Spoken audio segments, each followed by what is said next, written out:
Good afternoon. Thank you all for taking the time for being here today.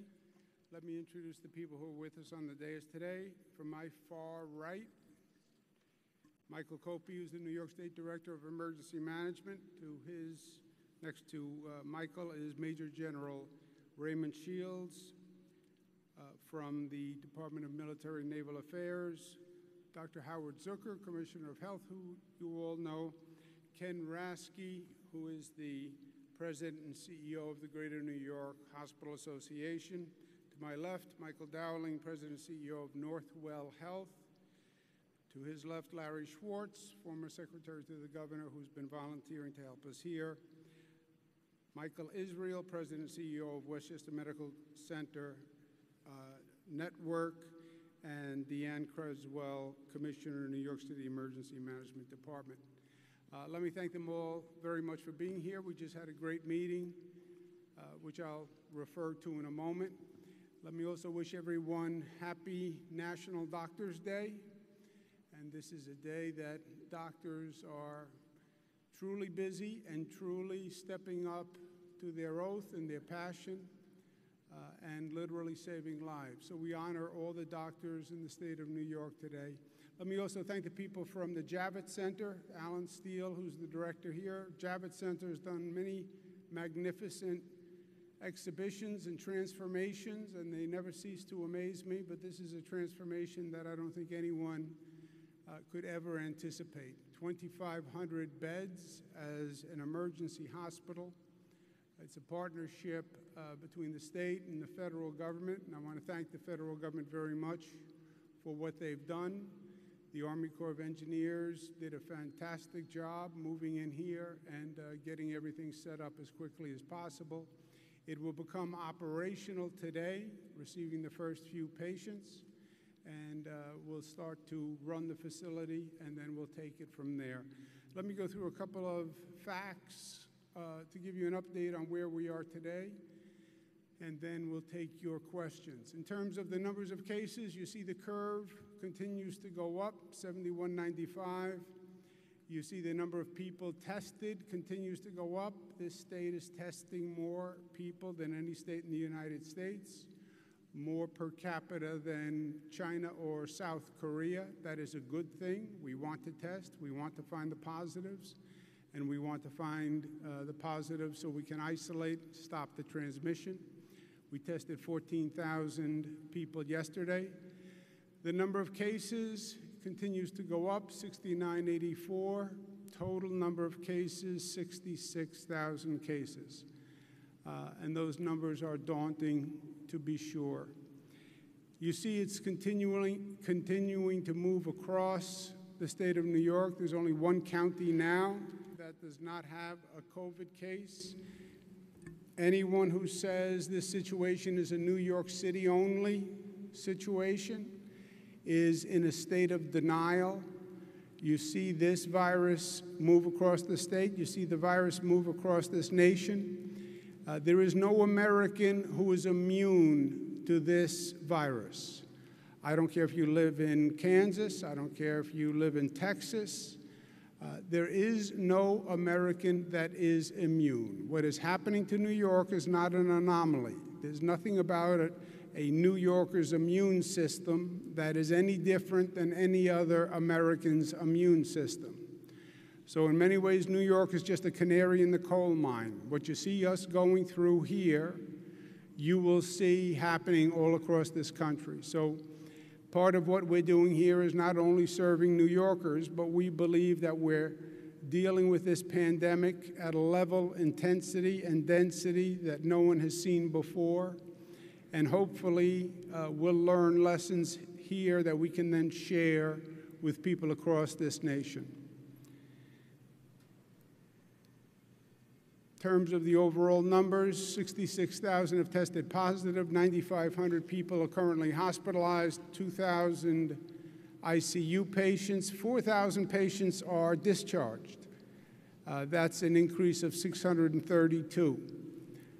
You don't often focus on this line when we have these conversations, but people go into the hospital and people leave the hospital, and that's important to remember. We've dealt with some really deadly viruses before. We dealt with the Ebola virus. That's not what this is. Most people will get sick. Most people will get sick and stay home and have some symptoms. That's 80%. About 20% will get sick, need hospitalization, they'll feel better, and they'll leave. It tends to be those people who are acutely ill, have an underlying illness, who have the most problems. Most impacted states, New York, you see, is at 66,000. New Jersey is next with 13. California is 6,000. So we have 10 times the problem that California is dealing with. 2,739 deaths in the state of New York, total of 148,000 cases. 2,739 deaths. That's a lot of loss, that's a lot of pain, that's a lot of tears, that's a lot of grief that people all across the state are feeling. 1,200 is up from 965 deaths. Yesterday, what you're seeing is people who have been on ventilators for a long period of time. The longer you're on a ventilator, the less likely you will ever come off that ventilator.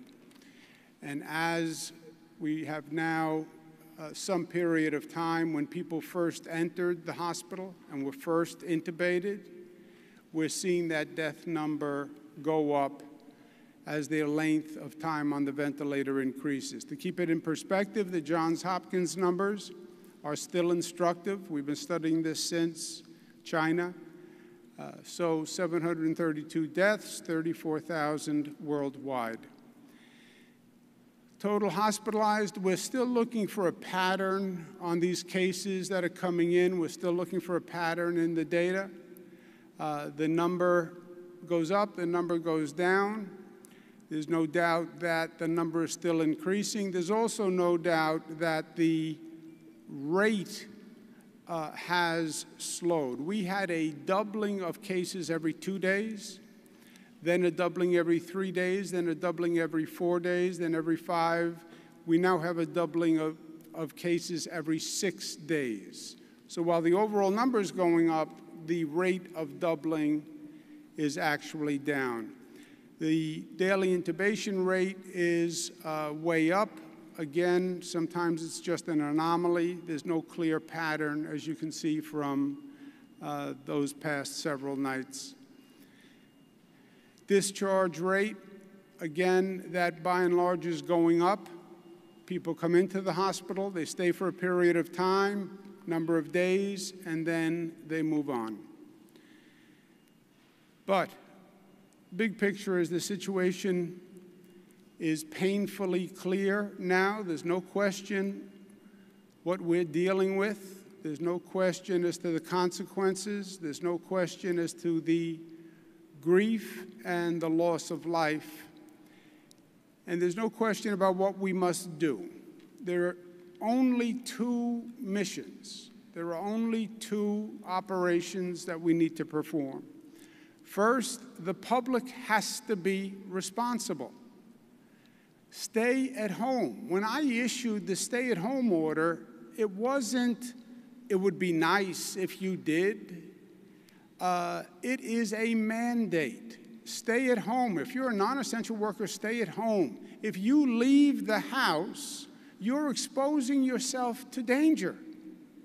If you leave the house, you're exposing others to danger. You can get infected, go home and infect whoever is at home. So stay at home. I know the isolation can be boring and oppressive. It is better than the alternative. Life is options, right? Stay at home. That is the best option.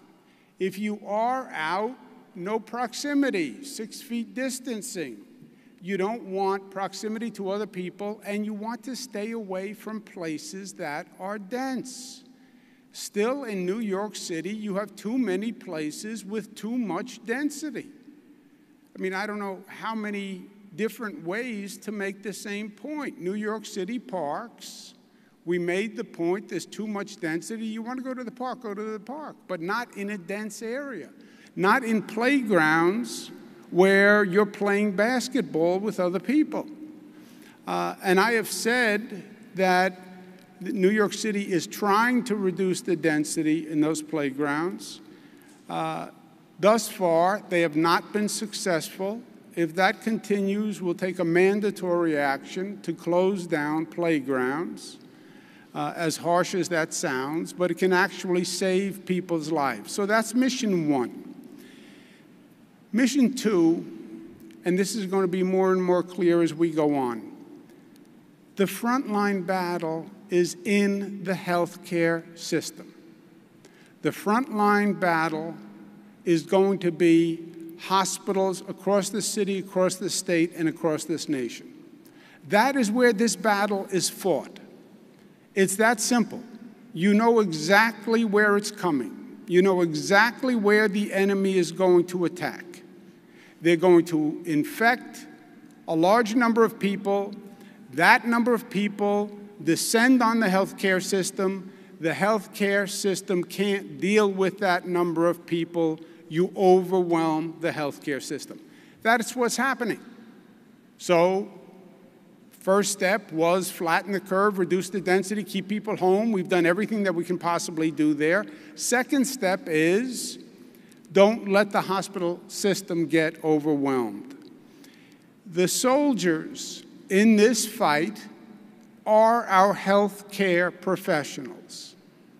It's the doctors, it's the nurses, it's the people who are working in the hospitals, it's the aides. They are the soldiers who are fighting this battle for us.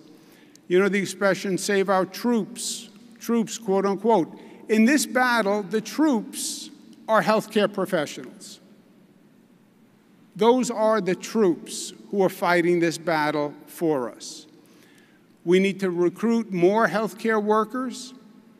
We need to share healthcare professionals within this state and within this country. As governor of New York, I am asking healthcare professionals across the country, if you don't have a healthcare crisis in your community, please come help us in New York now. We need relief. We need relief for nurses who are working 12-hour shifts, one after the other after the other. We need relief for doctors. We need relief for attendants. So if you're not busy, come help us, please. And we will return the favor. We will return the favor. New York, yes, we have it now intensely. There will be a curve. New York at one point will be on the other side of the curve, and then there will be an intense issue somewhere else in the nation. And the New York way is to be helpful. So, help New York. We're the ones who are hit now. That's today, but tomorrow it's going to be somewhere else. Whether it's Detroit, whether it's New Orleans, it will work its way across the country. And this is the time for us to help one another. We need supplies desperately, and we're working on that. We just had a very good meeting where we discussed supplies. I want to thank Michael Evans from Alibaba, who's here with us today. I want to thank Elizabeth Jennings from the Asia Society, who's here with us today, who are helping us source supplies, because we're in a situation where you have 50 states all competing for supplies. The federal government is now also competing for supplies. Private hospitals are also competing for supplies. So we have created a situation where you literally have hundreds of entities looking to buy the same exact materials, basically from the same place, which is China, ironically enough. And we're fighting amongst ourselves. We're competing amongst ourselves. We're driving the prices up. When we started buying ventilators, they were under $20,000. The ventilators are now over $50,000 if you can find them. The ventilators didn't change that much in 2 weeks. The prices went up because Literally, we are driving the prices up. But we need to give our front line, our healthcare professionals, the supplies they need, and we need to do it now. Our rule here in New York has been plan forward to get ahead of the problem. The old expression is don't fight the last battle. This virus has been ahead of us from day one. We have been playing catch up from day one. You never win playing catch up. Get ahead of the problem. Don't fight today's fight. Plan for 2 weeks, 3 weeks, 4 weeks from now when you're going to have the apex, and make sure that we're in a position to win the battle when the battle is truly drawn, which is going to be at the apex. That's why we are preparing stockpiles now. We're building a stockpile. The word stockpile, by definition, means not for immediate use. It means you're preparing for a battle to come. And you have to have the equipment, and you have to have it now.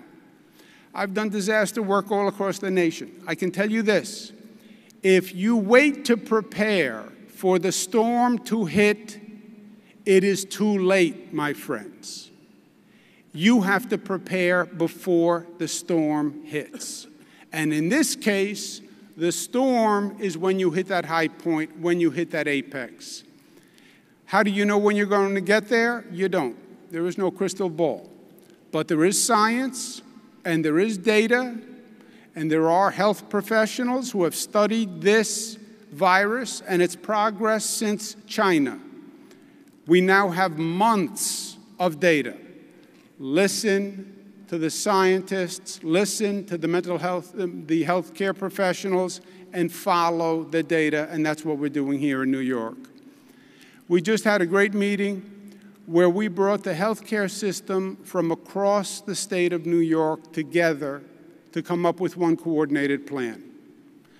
Not private hospitals and public hospitals, not New York City hospitals and Long Island hospitals and Westchester hospitals and upstate hospitals, not big hospitals and small hospitals. The entire healthcare system, convened, coordinated, working as one for the first time in decades. No one can ever remember the way we have deployed and coordinated like this. Why? Because this is a statewide battle. And we want to make sure that we are all coordinated and we are all working together. And that's exactly what we've accomplished at this meeting. No politics, no partisanship, no division. There is no time for that, not in this state, not in this nation. This is a deadly, serious situation. And frankly, it's more important than politics. And it's more important than partisanship. And if there is division at this time, the virus will defeat us. If there was ever a moment for unity, this, my friends, is the moment. In this situation, there are no red states and there are no blue states and there are no red casualties and there are no blue casualties. It's red, white, and blue. This virus doesn't discriminate. It attacks everyone and it attacks everywhere. The president said this is a war. I agree with that. This is a war. Then let's act that way. And let's act that way now. And let's show a commonality and a mutuality and a unity that this country hasn't seen in decades. Because the Lord knows we need it today more than ever before. Questions, comments?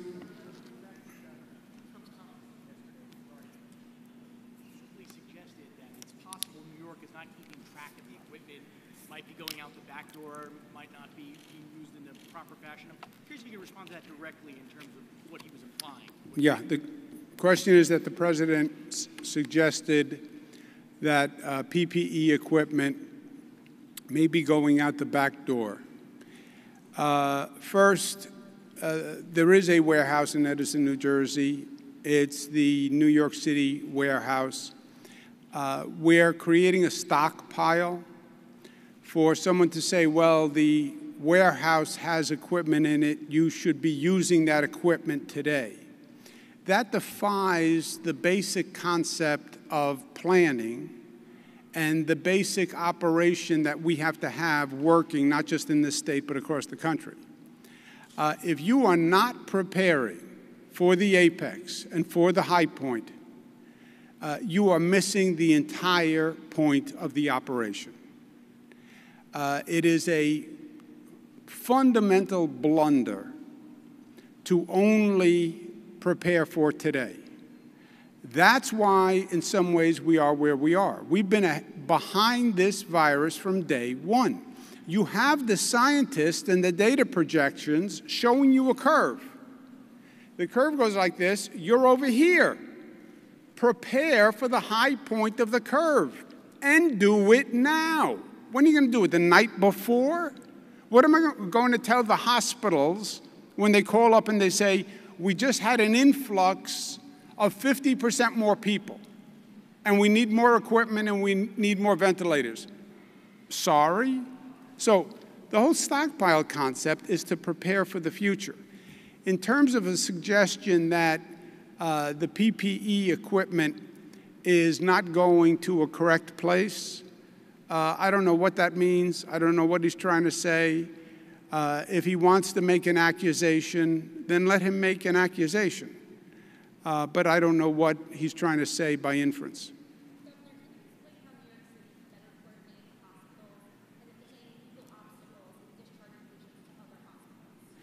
We just had a conversation about exactly that. In New York City, there are basically two systems. There's what's called the Greater New York Hospital Association. Ken Rasky represents it. It's basically the private voluntary hospitals, Mount Sinai, Columbia, et cetera. Then there's the Health and Hospitals Corporation, which are the public hospitals. You have those two systems. We just discussed that those two systems have to, in this situation, undertake a balancing that they probably have never had to do before. In other words, you have 11 public hospitals. One hospital starts to get overrun. There's a high load in one hospital. Before that happens, transfer people to one of the hospitals that has more vacancies and less load. Distribute the load among those public hospitals. And do it immediately. Do it on a daily basis. One hospital is starting to overload, distribute, transfer. Same thing with the Greater New York Hospital Association. And then we said, take it a step further. Once one system is near capacity, then the two systems will work together to share the load. And we just discussed that, and we all agreed to do it. There are no legal barriers. If a hospital, let's stay with the public system, because the public system, I think, is going to face the greatest stress. If a public hospital starts to get overloaded, transfer to another hospital with less of a load. I don't believe there are any restrictions. Ken Rasky, who's the expert on this, I would ask him to chime in. To that fine question, we're going to work as one cohesive family system throughout New York, and New York is beyond the city itself. It's including the downstate area, both the island as well as Westchester. And I think what we're going to see is that balancing that the governor is talking about. Balance within the system, balance without the system, beyond it, as we go forward as we encounter more and more stress. With each day that goes on, the stress points will increase. And as a result, that balancing is absolutely essential. And because of the leadership of the governor, it is clear to everybody that we are going to be one cohesive family in tackling this. Just a quick follow-up. I know you relaxed state regulations to make sure that hospitals can take in this capacity. There are federal regulations that say hospitals can't just discharge patients because they're Medicaid patients, commercial patients. Yeah. So how does that work? And then how does the Javits Center play into this? Are hospitals going to be shifting their COVID patients here when they're at Yeah. Can you walk me through that? Yeah, we just spent a couple of hours doing it, and it's complicated, but let me give you the top line, if I might. Right now, basically, the hospital systems operate as basically separate systems. You have the public hospitals, you have the Greater New York hospitals, you have Westchester hospitals, you have Long Island hospitals, and then you have upstate hospitals. And they have their own trade associations, and public are public, and then the privates are the privates. We said we have to work as one system. So share staff, share resources. If one hospital doesn't have enough masks, rather than that hospital have to scramble, let the other hospitals help. More mutual, Ken's word is a good one, a healthcare family, as opposed to these distinct operations. And we work that through. To add on top of the state system, you then have now Javits, this facility, 2,500 beds, and the Comfort, the ship that the president sent, 1,000 beds. These 2,500 beds at Javits and the 1,000 beds at Comfort are non-COVID beds. The federal government, I asked them to make the facilities COVID facilities. They want to handle non-COVID people at Javits and Comfort, which means their function will be basically an overflow valve for existing hospitals. They can't take COVID patients, but they can take non-COVID patients. So when we talk about a hospital getting near capacity, they could then download, if you will, to Javits and the Comfort.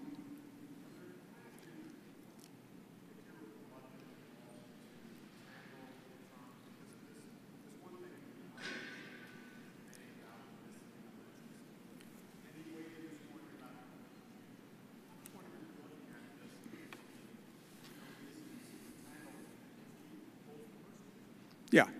How many years have you known me? The question is, am I unwilling to tangle with the president? How many years would you say you know me? All right, 20 years. Have you ever known a time in the 20 years that I am unwilling to tangle? I'm a tangler.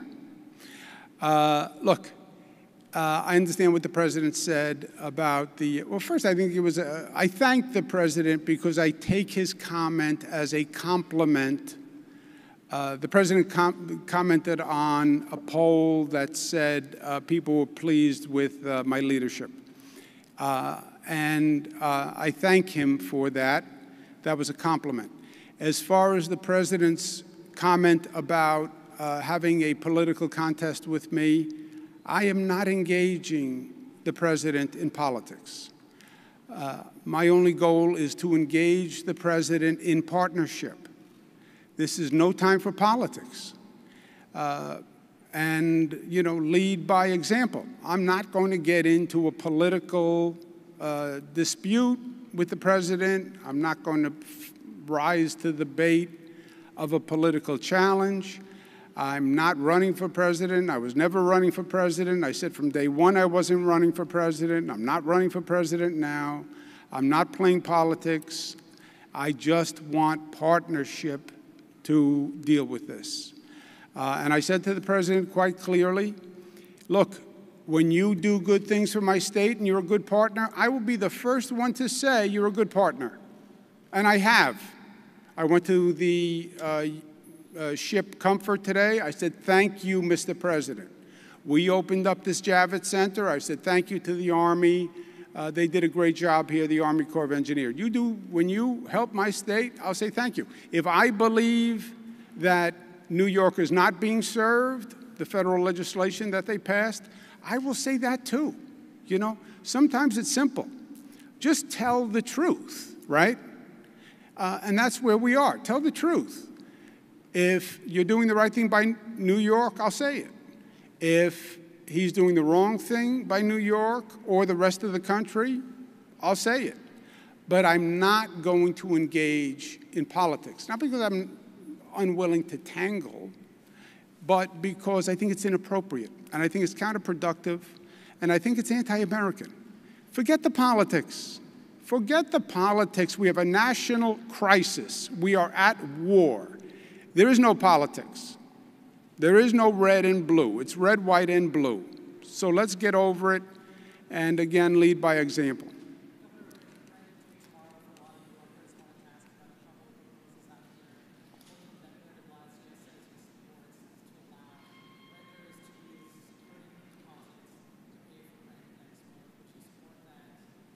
Well, we have said that no one can get evicted for non-payment of rent. And that, to me, is the fundamental answer, right? That solves all of the above. You can't pay the rent. A lot of people can't pay the rent. They're not working. There's no income. I can't pay the rent. Landlord technically, legally had a right to say, okay, you're evicted. I said, by executive order, there can be no evictions, period. If you pay the security deposit, you don't pay the security deposit, you pay part of the rent, none of the rent, you can't be evicted for 3 months, period. Yeah, if they want to pay, they can pay, yeah.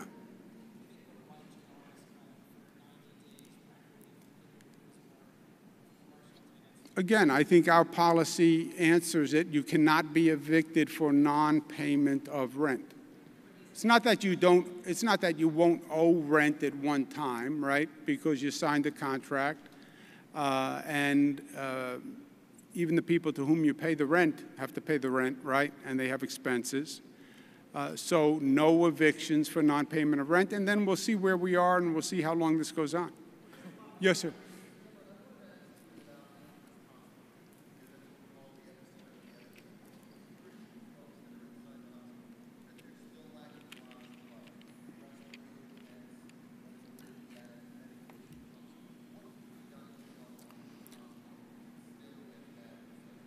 Yeah, well, we spoke about that today.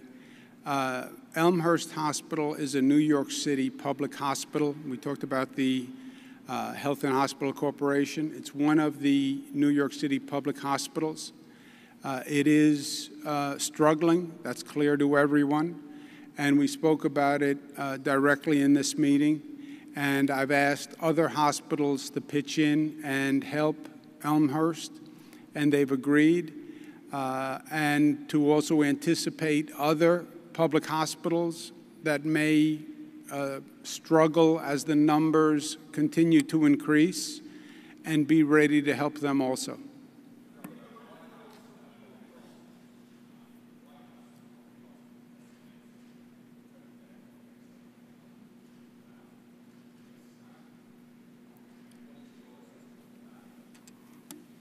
You know, 100 to 200,000, White House estimates 100 to 200,000 as a death toll.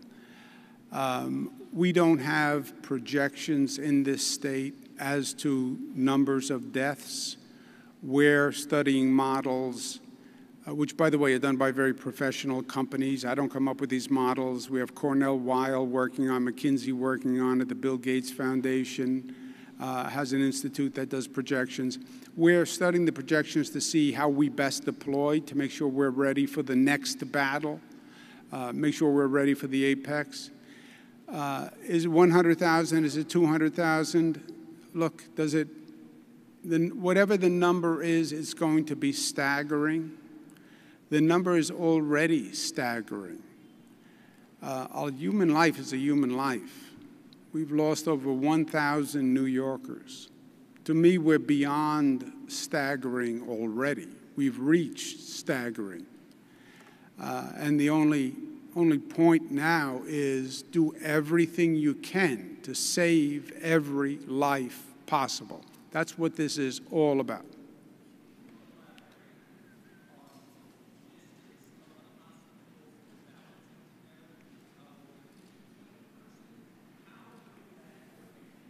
Yeah, right now, a hospital, this is my opinion, a hospital is basically an isolated entity, right? One hospital has its own employees, has its own logo, has its own finances, does its own purchasing, has its staff. You then have associations of hospitals. And then you have the public, New York City public hospitals, which are one system, but still individual hospitals. That doesn't work in this environment. It just doesn't work. No one hospital has the resources to handle this. No one hospital can do its own procurement. No one hospital has enough staff. No one hospital can deal with the capacity. There has to be a totally different operating paradigm where all those different hospitals operate as one system. So when I run out of masks, I can call Brother Ken at the other hospital and say, I'm out of masks, can you send me some masks? When I refill, I'll send them back. We have to get to a point where I can say, I have too many people walking in the door. I can't handle it. And we are going to set a load threshold so that when you get near that load threshold, you can send people to other hospitals that have a lower vacancy rate. Purchase together, use staff together, download patients together, balance the load, and do it all across the state. Look, we have hospitals upstate New York that are experiencing none of this, where they have staff capacity, they have bed capacity. We need you now here in this fight and engaged. And that's a totally different concept, but that's what we did today. Ken, you want to comment? Well, yes, thank you, Governor. To the question, what we're going to do is work very cohesively with the state government, the Department of Health particularly, in putting together a command center that will receive all this information on an instantaneous basis and then begin feeding out that information and instructions as to what to do. For example, just simply in discharging patients to this facility, this huge facility that has been built by our colleagues here, this will create a way of decanting the pressure on our institutions. And that information will go to a central place and transfers will be made, and that is part of this cohesiveness that we're talking about. The same thing applies to supplies, ventilators, and all the other stuff that goes into making a hospital work. This is going to be done, and we're now in the process of pulling it off on a complete basis.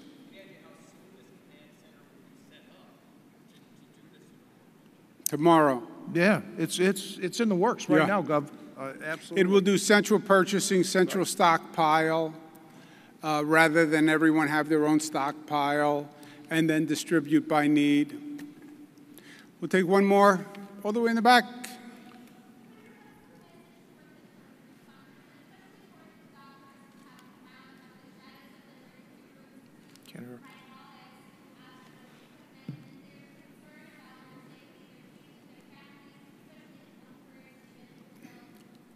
The doctors are exactly right.